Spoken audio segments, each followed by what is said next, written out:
I've got people who have been suffering constantly in Paisley because of the rollout, you know, and we're not even a full rollout area.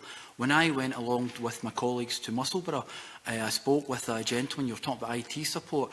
His only communication with the DWP was through a tablet that he barely knew how to work, and basically he was convinced there was no one at the other end to be able to talk to him as well.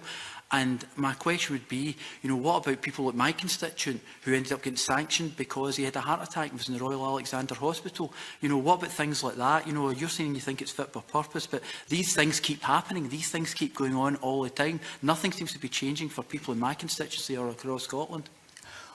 Well, what I would recommend is that, like MPs across the country and various people work with any constituent who, like you said, there might have had an extreme situation, because I know you can meet and work with your work coaches who will guide you through, hold your hand to be able to support you through this system, particularly if you're not au fait with the IT system. So that support is there. So it's incumbent upon us all to make sure people who are vulnerable get that support, because we need people to get that support, particularly those who are most vulnerable. You know, that is key.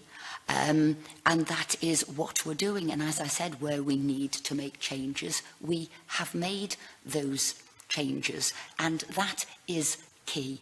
And should anybody have such an issue as you described, with illness or a heart attack or a condition, something like that, they would have full mitigation and would not have any sanctions or anything imposed upon them. So we need to help those people and not make it a frightening experience for them, but to make it a positive experience, to get them the money they need, the support they need, and if it's helping to work, ensure that they get that best help that they've never had before. But Secretary, and I'm saying that in my experience, that's not happening.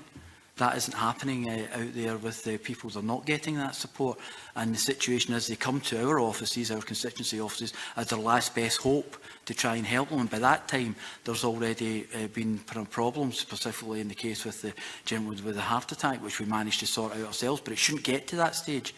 The system should be seamless. And that's what I'm saying. Do you still believe that after everything you've heard that universal credit is fit for purpose? I do, because for the vast, vast majority of people, it is working.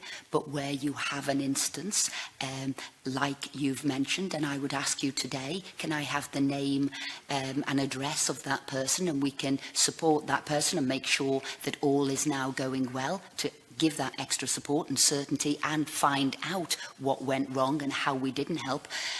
So for the vast, vast majority of people, it is working. But in instances like that, we need to learn from that and for it not to happen, but to provide them with the support they need.